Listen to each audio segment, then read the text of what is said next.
When The Big Bang Theory first introduced Sheldon Cooper, he felt almost impossible to understand.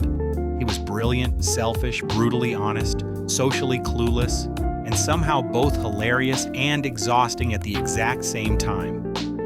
To most people, Sheldon was just Sheldon, a genius roommate with a spot on the couch, a rigid schedule, a fear of change, and a complete inability to understand why the people around him didn't see the world exactly the way he did. But then young Sheldon came along, and suddenly, the joke became a tragedy.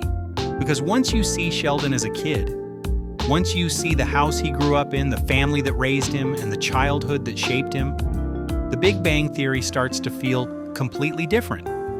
It stops being just a sitcom about a strange genius. It becomes the story of a man who survived his childhood by building walls around himself. And the craziest part is, young Sheldon doesn't just explain Sheldon, it redefines almost every major part of The Big Bang Theory.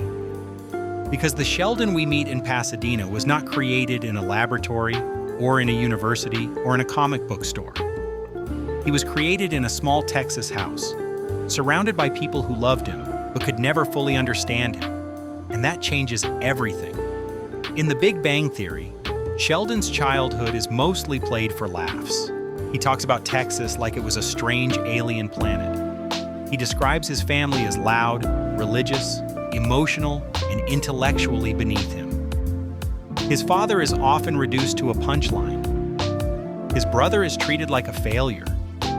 His mother is portrayed as loving but overbearing and deeply traditional. But young Sheldon complicates all of that. It shows us that Sheldon's memory is not the whole truth. It is Sheldon's truth. And that distinction matters, because adult Sheldon remembers his childhood through the lens of a person who never really understood emotion, sacrifice, or quiet forms of love. He remembers George as flawed, because George was flawed. But young Sheldon shows us that George was also tired, protective, generous, and deeply lonely. He was a father trying to hold a family together while raising a child he could barely communicate with. He was not the cartoonish failure adult Sheldon sometimes makes him sound like. He was a man who made mistakes, but who also kept showing up.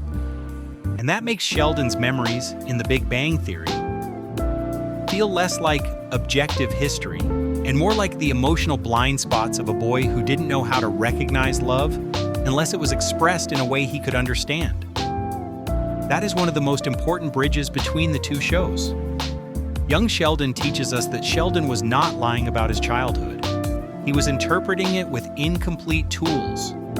And honestly, that might be the most human thing about him. Because for all of Sheldon's intelligence, he spends most of his life misunderstanding the people closest to him.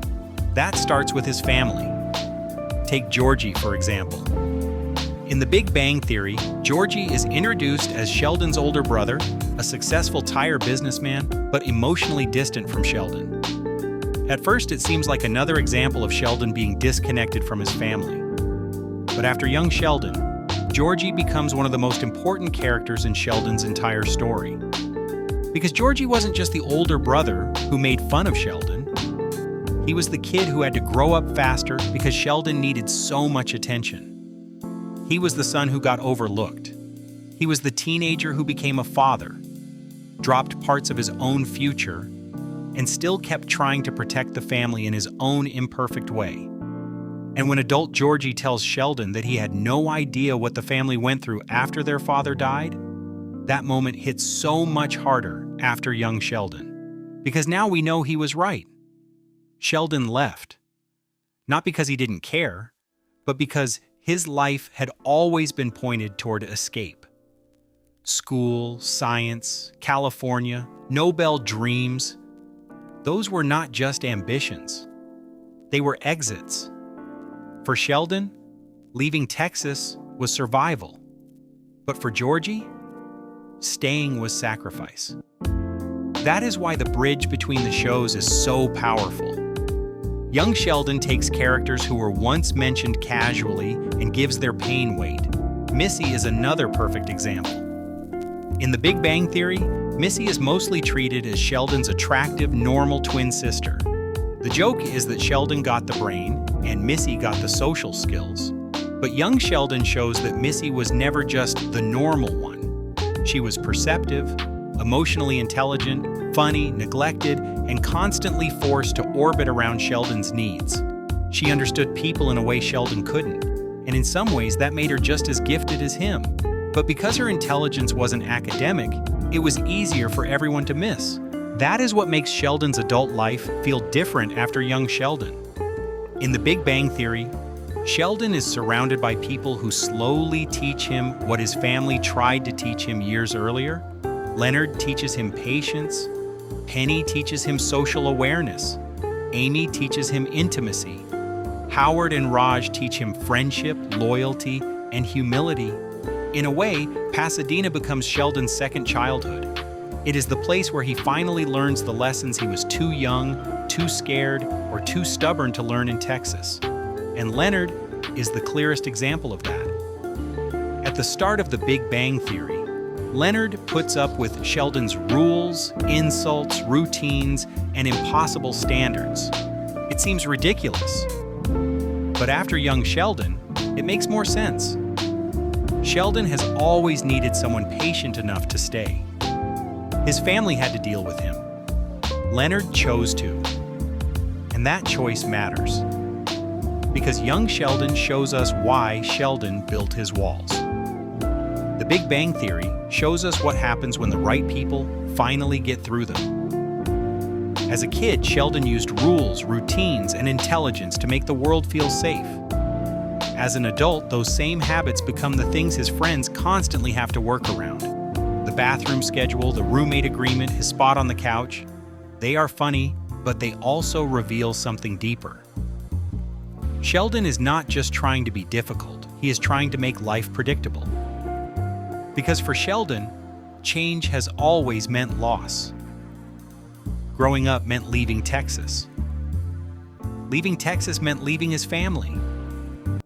And after his father died, everything changed in a way even Sheldon could not control. So when Sheldon resists change, we are not just watching a quirky genius be stubborn. We are watching someone who learned very early that control was the only way to feel safe. That is why Amy becomes so important. Amy does not magically fix Sheldon. She challenges him slowly. She respects his mind, but refuses to let him hide behind it forever. And by the end of The Big Bang Theory, especially in his Nobel speech, Sheldon finally does something young Sheldon could not do.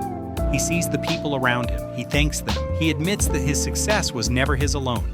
That is the real bridge between the two shows. Young Sheldon gives us the wound. The Big Bang Theory gives us the healing. One show explains why Sheldon needed walls.